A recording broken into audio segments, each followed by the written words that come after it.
infiltró en varios sectores, precisamente para hacer el trabajo de inteligencia, dice él, por instrucciones y órdenes de el general Zúñiga. En las últimas horas Zúñiga ha hablado, en las últimas horas Zúñiga ha desvirtuado o ha desmentido esa posibilidad de un golpe. Es prácticamente una puesta en escena que se había montado por parte del gobierno, decía Zúñiga en esas dos entrevistas presentadas. Pero a ellos surge ahora una nueva declaración y una nueva posición. El capitán Sergio Castro me comentaba que hay una orden de eliminarlo físicamente, de atentar contra su vida. Le vamos a consultar a él precisamente para que nos diga. Capitán, buenas tardes. ¿Qué es de cierto acerca de esto que nos decía, de que hay una petición de eliminarlo usted físicamente? Querido Gonzalo, muy buenas tardes. Shirley, a todo el directorio y a todas las personas que componen el programa de Encontrados con Gonzalo Rivera, y a través de ustedes a toda la población boliviana e internacional que escuchan este programa. Como tú decías, Gonzalo, hay una orden, ¿no?, que no tiene un inicio reciente, sino que tiene una data ya con anterioridad, desde que mi persona decide venirse a los Estados Unidos, escapando prácticamente de la persecución que me estaban realizando y el hostigamiento que me estaban realizando, después de que yo decidí y solicité al general Zúñiga poner un paso al costado con la continuidad de las operaciones psicológicas para poder ejecutar el autogolpe y generar la imagen política de Juan José Zúñiga en base a las órdenes recibidas por el presidente de la República, Luis Arce, ¿no? Entonces, a raíz de eso, mi persona se vino a los Estados Unidos, y cuando yo me encontraba acá en los Estados Unidos, recibí la información prácticamente, que no la hice pública en su momento porque no tenía los indicios de culpa. Bueno, ¿puede ser público ahora ese audio? ¿Puede ser público ahora ese audio? Mire, me llamó un agente de la compañía de inteligencia, ¿no?, cuando yo estaba prácticamente descansando, ¿no? Entonces me llama la gente, no puedo decir su nombre porque prácticamente lo coloco en una situación incómoda y perjudicial. Y cuando yo contesto la llamada de la gente de inteligencia, escucho la voz del mayor Iriarte, ¿no?, que estaban planificando, me imagino, al interior de la sala de operaciones de la compañía de inteligencia 297. Y lo que dice Iriarte es de que hay la misión de ir a los Estados Unidos, identificarme, porque ya tenían identificado más o menos la zona donde yo me encontraba, y tenían que encontrarme, vigilar y saber dónde trabajaba, dónde vivía y cuál era el movimiento, a objeto de realizar un estudio de área objetivo. En base al estudio de área objetivo, ellos tenían que secuestrarme prácticamente y entregarme al grupo de venezolanos que estaba viniendo paralelamente, y que ellos iban a encargar de la misión. Entonces, lo que él pregunta es, ¿quiénes tenían visa a los Estados Unidos? La persona que me llama le dice a Iriarte, le dice: jefe Miki, yo tengo visa a los Estados Unidos, pero solicito no ir, no hacer esa actividad, porque uno, no tengo recursos económicos, y dos, ¿qué ocurre si por algún motivo, jefe Tintín, o sea, a mí me decían jefe Tintín, el capitán Castro en pocas, para que entienda la gente, se da cuenta y da parte a la policía de los Estados Unidos? Él está pidiendo asilo, no sé si le habrán dado, estará en trámite, cuál será su situación, no sé. Y lo que ocurre si él da parte a la policía, si nos agarra la policía en los Estados Unidos, no va a venir pues el general Zúñiga, como en otros casos, que le va a llamar al fiscal, que le va a llamar al presidente, y prácticamente esto va a quedar en nada, ¿no? O le va a llamar al comandante de la policía, o le va a llamar a Aguilera, que es su amigo, y va a quedar en nada. Entonces, no, yo no me animo, dijo el otro. Y Iriarte menciona de que los recursos no se preocupen, porque hay dinero que va a entregar el gobierno, que les van a pagar viáticos, se va a pagar su pasaje y todo eso, ¿no? Entonces, nunca más yo tuve el conocimiento de ese tema. Sí llegué a tener varias llamadas posteriores anónimas donde me llamaban y me insultaban, me amenazaban, y etcétera, etcétera, ¿no? Pero donde yo confirmo que la acción de las operaciones prácticamente que se querían ejecutar en enero del año pasado, al poco tiempo de que yo llegué a los Estados Unidos. Yo llego a los Estados Unidos, para que la gente entienda, el 4 de enero del 2024, es decir, el 4 de enero del año pasado. Llego y arribo al aeropuerto de Nueva York, por donde entro. Entonces, cuando yo llego el 4 de enero a los Estados Unidos, días después ya sabía el ejército que yo me encontraba aquí, porque a los pocos días teníamos que formar dentro de las unidades militares volviendo de las vacaciones colectivas. Entonces el comandante de mi unidad dio parte de que yo me encontraba afuera, me llamaron de mi unidad vía WhatsApp, yo hablé con ellos, les expliqué que me iba a volver, que me encontraba en una situación con el general que les constaba, porque yo ya presenté incluso un recurso de casación por actividad procesal defectuosa en contra del ejército, por las actividades procesales defectuosas que estaban ejecutando en mi persona, que eso lo presenté por conductos regulares. Entonces, lo que me llama la atención aquí es que la declaración que emite el general Juan José Zúñiga Macías el día de ayer o hace 2 días atrás, que se hizo público a través de la cárcel de Labra, él menciona de que me iban a matar, que él tenía la orden y que no se ejecutó. Es cierto, prácticamente si se hubiera ejecutado no estaría hablando ahorita, ¿no? Dios mediante.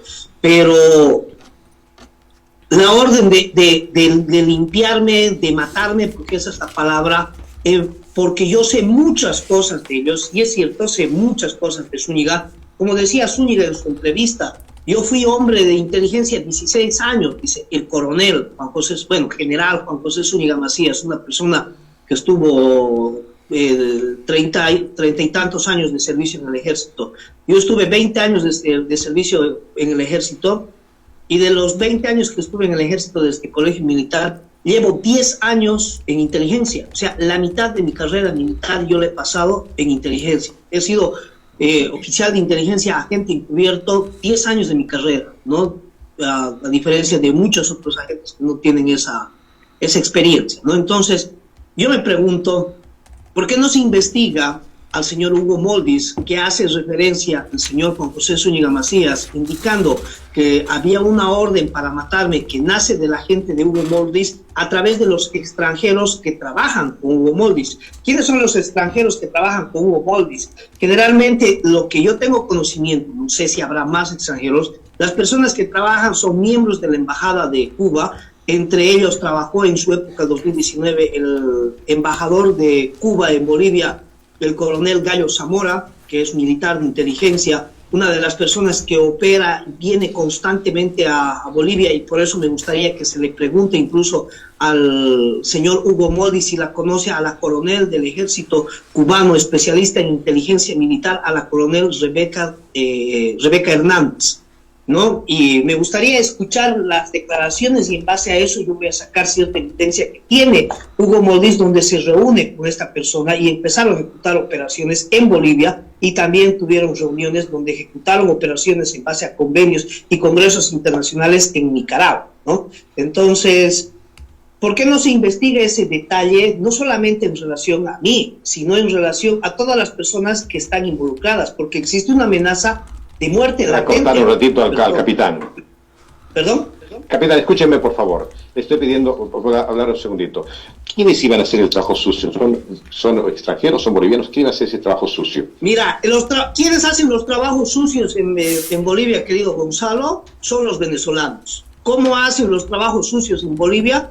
A través del mando del teniente coronel Miguel Ángel Lozano Delgado. El teniente coronel Miguel Ángel Lozano Delgado es oficial de inteligencia, miembro de la Dirección de Contrainteligencia Militar de Venezuela, es decir, es un militar venezolano. ¿Qué función tiene Miguel Ángel Lozano? Hasta, no sé si seguirá, pero hasta no mucho, tenía la función de ser presidente de PDVSA en Bolivia, bajo el convenio interinstitucional entre Convinia, bajo la cooperación interinstitucional y convenios que se hicieron, que ya no están en vigencia. PDVSA entró a Bolivia mediante YPFB, ¿no? Los negociados con YPFB. Entonces, PDVSA tiene una oficina muy chiquita en un surtidor en la zona sur, en Calacoto, si no estoy mal. Pero PDVSA, al mando del teniente coronel Miguel Ángel Lozano, tenía una casa de seguridad, la única que yo conocí después de la que era el surtidor. Esa casa de seguridad es la misma que menciona el general Juan José Zúñiga Macías en sus declaraciones. Es decir, la que al está frente en de la Alianza Francesa. ¿Perdón? La que está en Sopocachi.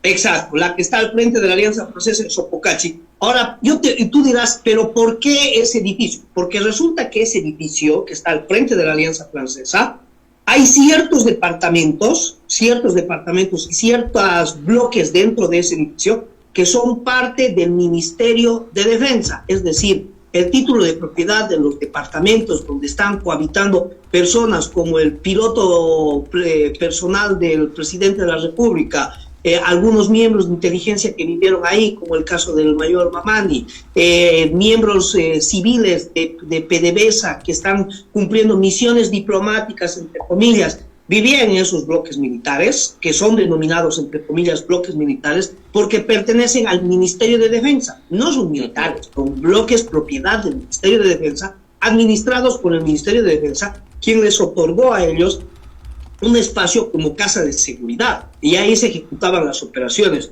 Ahí se ejecutaron... ¿Qué se hacía ahí? ¿Qué se hacía ahí, capitán? Capitán, ¿qué se hacía en este edificio? ¿Qué se hacía en estos lugares?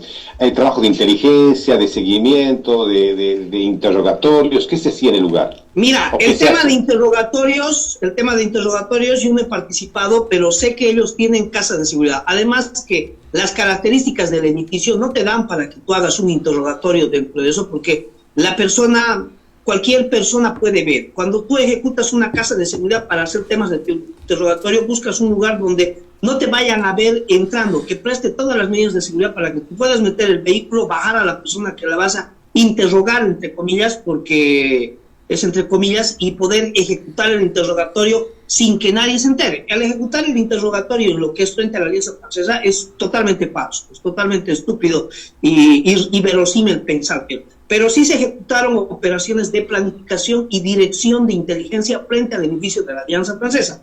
¿Cómo se hacía? Se identificaban las áreas de estudio objetivo. Por ejemplo, yo voy a hacer una operación para lo que te mandé un video, lo que es el tema del general Águeda Mendivi. Esa planificación del Águeda Mendivi y la captación del general Águeda Mendivi y el coronel Ovejo Vargas, que están metidos dentro del documental y están acusados dentro del proceso, ya se realizó una actividad desde el 2021. ¿Dónde nace esa actividad? A través de la dirección que manejaba Hugo Moldis junto con Luis Fernando Rodríguez Ureña a través de los venezolanos. Entonces fuimos a la Casa de la Alianza Francesa, que es un edificio donde hay varias actividades, actividades del ministerio, hay algunos que están trabajando ahí dando cursos y demás. Entonces entramos a la parte que les entregaron a los militares de PDVSA, y ahí se empezó a identificar el área objetivo. ¿Cuál es el área objetivo? El general Águeda Mendivi y el coronel Ovejo Vargas en ese entonces. Pues lo que nosotros teníamos que hacer era vigilancia y seguimiento, saber con quiénes hablan, dónde están, y en base a esa información que nosotros pasábamos, era ese personal que dirigía el que empezaban a orientar la información. Ellos ya tenían una misión, qué es lo que querían saber, qué audio querían sacar, qué palabras querían acercarse. Entonces veían la manera de decir, bueno, Tintín, vos te has acercado a él, cuando entres, hazte pasar de periodista, tomarle una nota. Por darte un ejemplo, o sea, que no es inverosímil, pero por darte un ejemplo en este caso, ¿no? Entonces, yo me acercaba como a vos y te daba la nota. Entonces, lo que ellos querían era escuchar, por ejemplo, cuál era tu opinión con relación al tema del autogolpe. ¿Cuál era tu opinión con relación a la problemática del combustible relacionado al actual gobierno? Y muchas de las operaciones que nosotros hemos ejecutado han sido a través de la fachada de periodistas. Entonces nos hemos acercado a personas, ¿no? Incluyendo a Fernando Hallman, a Jorge Balda. Otras de las actividades que realizamos fueron a través de organizaciones cívicas de oposición, como por ejemplo el Comité Cívico. Yo estuve y fui parte del directorio del Comité Cívico Pro la Paz porque me infiltré, gané la confianza de esas personas, que son técnicas diferentes que no vienen ahorita al caso, nos alargaríamos en la entrevista. Por favor, capitán, a ver, vamos por partes. Quiero hacer una consulta antes de que se me vaya. Se tenía un testigo protegido en los Estados Unidos que apareció muerto en el caso de la ABC. ¿Tiene que ver algo este grupo de inteligencia con la desaparición de esta persona, ese testigo protegido en los Estados Unidos?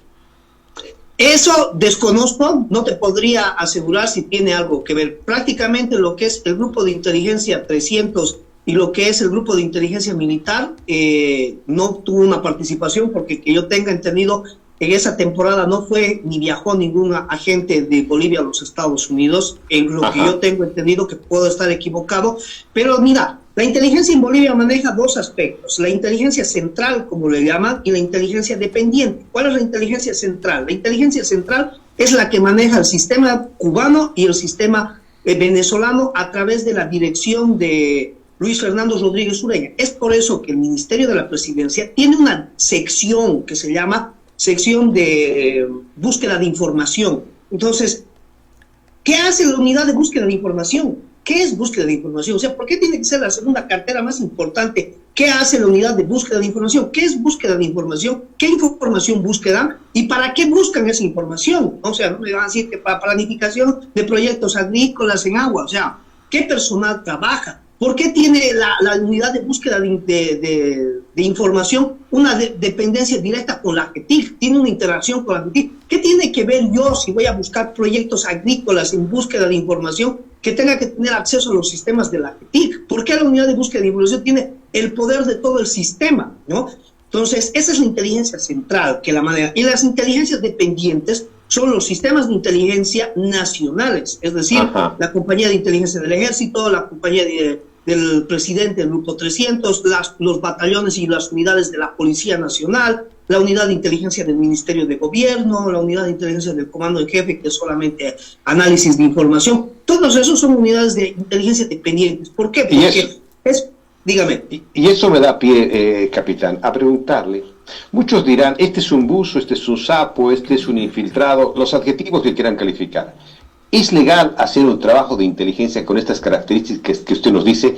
¿Estaba recibiendo órdenes y usted puede negarse este tipo de trabajo? ¿Quiénes se dedican a hacer este tipo de inteligencia y qué países están trabajando en Bolivia con esto que es inteligencia militar, policial? Mira, querido Gonzalo, parto con la primera pregunta. ¿Es legal? Y yo le pregunto a cualquier abogado dentro del territorio nacional si es que existe una ley de inteligencia.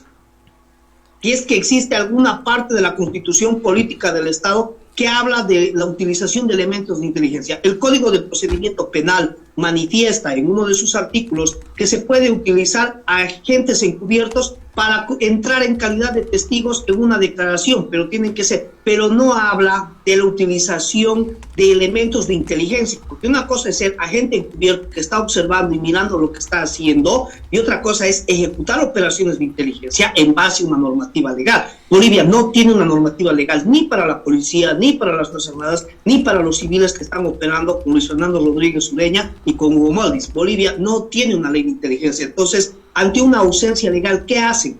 Ellos empiezan a utilizar los sistemas porque no hay una ley hasta ahora en Bolivia, como tienen todos los países del mundo, donde les puedan limitar a los servicios de inteligencia y les puedan decir, ustedes nacen para esto y funcionan para esto. Y si se salen de ese marco legal, son procesados por el tema del incumplimiento de deberes y muchas acciones legales, jurídicas, que te explicaría mejor un abogado. Pero en Bolivia no hay un vacío legal y no hay una ausencia de inteligencia. No te dice que es ilegal, porque las acciones para que sean ilegales tienen que encontrarse enmarcadas o tipificadas dentro del Código Penal, no del Código Procesal Penal. Entonces, si yo te estoy haciendo una vigilancia y seguimiento, ¿qué es una vigilancia y seguimiento? Te estoy siguiendo, tú te das cuenta, Gonzalo, y ves que yo te camino, tú avanzas en tu auto y yo te sigo en tu auto, te paras, me bajo del auto y te empiezo a seguir.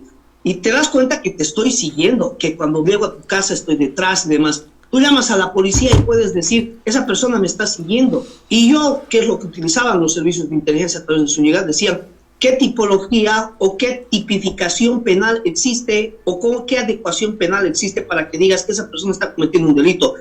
La ley te permite la libre transitabilidad. El hecho de que yo camine detrás de vos no representa nada. Te he tocado, te he hecho algo. Entonces hay un vacío legal muy grande dentro de la aplicación de la ley. El segundo aspecto... Capitán, entonces, todos los países tienen sus grupos de inteligencia, una especie de James Bond en el mundo.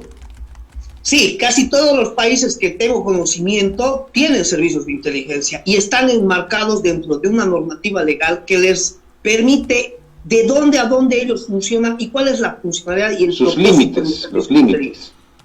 Claro, tienen sus límites. Capitán, en este aspecto, usted que ha hecho seguimiento, ¿quiénes estaban en la mira para hacer el seguimiento? ¿Estaban políticos, estaban empresarios, estaban periodistas? ¿A quiénes eran los peligrosos o a quiénes tenían que dar información a este grupo de inteligencia venezolana, cubana? Mira, lo que nosotros hacíamos era prácticamente seguir las órdenes a través del director de inteligencia, a través de los comandantes de ejército, quienes recibían las órdenes de Hugo Moldis y de los venezolanos y los cubanos. Lo que ellos hacen es la dirección de la búsqueda de información. Entonces agarran y dicen, a ver, el periodista Gonzalo Rivera, no, muy problemático, una postura en contra del gobierno, hay que saber obra, vida y gracia para montarle algo. Entonces ven la manera primero de vigilarte a vos. ¿Qué hacen? Lo primero que nosotros hacemos era hacer vigilancia y seguimiento, ver comportamientos, conductas, patrones y demás. En base a eso, el operador psicológico, la persona que tiene cierta experiencia en operación psicológica, hace una perfilación de la persona. El perfilador lo que hace es orientar a los agentes que van a infiltrarse con esa persona, cómo te pueden abordar, qué manera te pueden utilizar una fachada de periodista, no, porque tú tienes contacto con la prensa y nos puedes quemar. Utilizar una fachada, no sé, de empresario, porque tú eres inclinado a entrevistar a empresarios del rubro económico, por darte un ejemplo tirado de los cabellos. Entonces voy acomodando de acuerdo a la perfilación la manera en la que pintamos. De acuerdo a eso, yo recibo las instrucciones, o la persona que está al mando recibe las instrucciones de la dirección de inteligencia. Por eso digo, hay una inteligencia central y una inteligencia dependiente. Entonces, la inteligencia central de Hugo Moldis te dice, queremos saber cuál es su opinión con respecto al golpe de Estado. Listo. Entonces, cuando ya te han abordado y te han ganado la confianza o tienen la fachada para entrar a vos, alguien te preguntará, Gonzalo, ¿cuál es tu opinión sobre el tema del golpe de Estado? Y tú dirás, mira, el golpe de Estado es esto. Entonces, ahí ellos van a buscar la manera de acomodar, recortando los audios para que te puedan chantajear, para que te puedan manipular, para que puedan mostrar en un medio internacional diciendo que hay golpe. O sea, la finalidad que ellos vean conveniente de acuerdo a la ejecución de escenarios, capitán, que ellos están ejecutando, ¿no? En ese panorama, capitán, entonces, no estamos seguros en hacer uso del teléfono. La gente, o sea, están pinchados los teléfonos en Bolivia. Nos pueden escuchar absolutamente cualquier conversación, bajar cualquier información, fotografía. No, mira, el tema de los teléfonos, de la fotografía, a veces el pensar de que todos los teléfonos en Bolivia están pinchados no es tan así, de acuerdo a los niveles de acceso de las compañías de inteligencia. Lo que nosotros hacíamos para poder tener acceso a los teléfonos era la ingeniería social, ¿no? Que la ingeniería social nace prácticamente de la confianza y el trabajo que ha tenido el perfilador o el operador psicológico para poder perfilar al objetivo, al estudio de área objetivo. Por ejemplo, yo me gano tu confianza contigo, ¿no? Entonces llego a un punto en el que llego a ser tu mano derecha, la persona, tu Perkins, como se dice vulgarmente, y en un momento en el que tú me das tu teléfono, hay una opción, es utilizar la tecnología. Puedo tener el WhatsApp web incluso en otro teléfono. Entonces lo que muchas veces hemos hecho era prácticamente usar la misma tecnología y las herramientas sin necesidad de hackear ni hacer grandes cosas y utilizar el WhatsApp web con el otro. Entonces ahí se empezaba a ver, porque la mayoría de las personas o dejan que nosotros veamos el patrón, confían en las personas que están, dejan el teléfono instante. O sea, eso es lo que nace la ingeniería social, que es un tema un poquito más amplio de hablar, pero en resumen es la aplicación de herramientas así para hacer ese tipo de operaciones. Capitán, teme por su vida después de lo que usted nos ha comentado, ese audio donde se escucha a Zúñiga decir que quieren eliminarlo. ¿Usted teme por su vida por todo lo que está declarando? Mira, capitán, querido Gonzalo, capitán, si yo no temería por mi vida, capitán no me Sergio, hubiera venido a los Estados Unidos. Capitán, un segundito, por favor, para responder la pregunta de Gonzalo. Estamos enlazando nuestra señal en este momento con Radio Cana 98.5. Les damos la bienvenida a todos nuestros seguidores y oyentes. Importante comentar a nuestros seguidores de la radio que estamos conversando con el capitán Sergio Castro. Él es ex agente de inteligencia, y a propósito del video difundido y los hechos ocurridos el 26 de junio nos está revelando algunos datos. Gonzalo le hacía una pregunta muy importante, por eso he querido hacer el corte, capitán, lamento la interrupción, y le decía a Gonzalo, ¿usted teme por su vida en este momento? Querida Sheila y querido Gonzalo, si yo no temería por mi vida, nunca me hubiera venido a los Estados Unidos. No hubiera dejado atrás mi vida, mi profesión, mi carrera, mis ilusiones, mi mundo, o sea, todo por venir y aventurarme una aventura sin saber qué es lo que me espera. Todavía tengo muchas incertidumbres, la situación y las personas que están fuera del país me van a dar la razón. No es como todos piensan, que viene uno a los Estados Unidos y sale de la puerta de su casa con dólares y que uno pisa el territorio norteamericano y le dan la visa que se gana en dólares. Se gana en dólares, pues se gasta en dólares. Y el tipo de vida, especialmente el alojamiento, muchas cosas, es muy caro. La vida es muy ruda en los Estados Unidos. No es difícil, en ningún lado es difícil, pero no es fácil. El empezar nuevamente, el a veces tener ciertas pensamientos, desconocimientos, ignorancia, el no saber cómo moverse, el estar acostumbrado a auto. Y tú muy bien sabes, Gonzalo, que has estado aquí en los Estados Unidos, acá no hay mucho transporte público, como en Bolivia, que se andan peleando, las personas necesitan un auto, el auto no es un lujo, es una necesidad. Entonces es un mundo totalmente diferente, pero uno no lo conoce.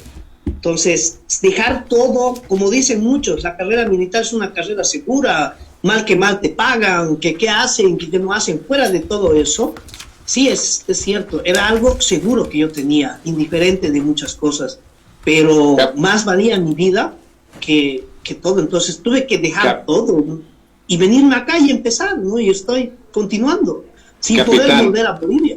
Usted nos decía, sin embargo, capitán, que está entregando información en los Estados Unidos, información que tiene que ver con audios, videos e información física. ¿Ese material lo tiene usted? ¿Qué tipo de materiales se está entregando? ¿Qué tiene que decirnos? ¿Hay algo más grande que está guardando usted para como un as bajo la manga para algún momento hacerlo conocer? Mira, querido Gonzalo, tienes razón en eso. Hay muchos detalles que yo estoy colocando en el tema de la parte legal que estoy entablando en los Estados Unidos. Cuando he llegado aquí he tenido que explicar muchas cosas, presentar muchas pruebas y muchos documentos, y hay muchos detalles que están en proceso de investigación que no puedo develar ahora, que no puedo hablar, pero sí te digo que están ligados con una red de narcotráfico que maneja el gobierno de Bolivia a través del negociado de la venta y el tráfico de armas en Bolivia, que es la principal actividad relacionada con el narcotráfico en Bolivia. Una actividad que viene relacionada no solamente a esferas del gobierno, sino a las esferas de los órganos del Estado, como ser la Policía Nacional principalmente, actividades de extorsión, las Fuerzas Armadas, Ministerio de Defensa, excomandante, pero no involucra tanto al subteniente común y corriente que está en la frontera haciendo su trabajo o al sargento, sino involucra a esferas de comando de ejército, cómo llegaron muchas personas a tener los cargos que tuvieron y cosas que prefiero ya no hablar mucho porque puedo empezar. ¿Y hay políticos involucrados en el tema del narcotráfico? Sí, hay muchos políticos que están involucrados en ese tema del narcotráfico, ya sea de manera directa o indirecta. ¿Hablamos de diputados, senadores, líderes políticos de oposición, oficialismo? Prefiero dejarlo ahí, que sí hay políticos que están involucrados, ¿no? Pero a veces la persona en la que tú menos crees es la que está ahí metida, ¿no? Y incluso hay personas que para mí, como yo digo, son pseudo oposición y están ahí, pero no puedo hablar, mostrar, decir. Lastimosamente me encantaría poder agarrar y sacar muchas cosas, pero tú entenderás, y toda la población entenderá, que hay cosas que están en proceso de investigación y yo no puedo perjudicar un proceso de investigación que viene ejecutando el gobierno de los Estados Unidos a través de sus organismos legales y las instancias correspondientes de este país para poder hacer, porque estoy alertando o develando y entorpeciendo una investigación pendiente en base a la documentación que he presentado. Termino con esta consulta, capitán. ¿A qué Zúñiga vos creerle? ¿Cuál es el Zúñiga que vale? ¿Qué declaración de Zúñiga es la correcta para usted? Mira, querido Gonzalo, creo que las personas tienen que aprender a no creer en las personas, ni en los políticos, ni en nadie. Nadie es bolita de oro para caerle bien a todo el mundo, ni nadie es un iluminado para ser la persona que tenga la verdad absoluta. Algo que yo he aprendido en inteligencia es que la verdad absoluta no existe. Siempre hay matices en base a lo que uno ve y que todas las cosas pueden tener una contraposición o pueden ser producto de una operación de engaño mediante una operación psicológica. Entonces, a mí hay muchas cosas que me dejan en duda entre las declaraciones de Zúñiga inicialmente y las declaraciones que emite ahora. Por ejemplo, el general Zúñiga manifiesta que lo conoció a Fernando Hanman días antes. Es cierto, lo conoció días antes. Puedo creerle hasta ahí. pero yo no creo que él diga que no tenía conocimiento, que no sabía. Cuando le pregunta en la entrevista que salió hoy día, el periodista le dice si tiene una ONG que él sabía, y él dice, no, yo no sabía, no. Mentira, porque hay reportes que incluso te he mandado a vos, que los puedo hacer público, donde puedo demostrar que los miembros de las compañías de inteligencia estuvimos infiltrados con Hernando Cama, con los comités cívicos, con todo ese sector desde del 2019. Es más, puedes hablar tú con ex miembros del Comité Pro Santa Cruz, como ser Fernando Cuella, el mismo Larash. Larash me conoce. Larash sabe que yo era jefe de juventudes del Comité Cívico y me conoció como Adrián Colombo. Puedes preguntar a las personas que tienen relación. Por eso digo, no hay que creer, hay que empezar a indagar. Tal vez no tanto investigar como se hace en un sistema de inteligencia, pero empezar a sacar nuestras propias conjeturas sin creer lo que diga. Yo no creo ni pongo las manos al fuego por Zúñiga ni por nadie, pero lo que sí ha ocurrido, y es la verdad de los hechos, que el presidente de la República sabía de la ejecución del golpe meses y un año antes de anticipación. Esto no solamente por la presencia de Luis Fernando Rodríguez Ureña en la planificación de las actividades.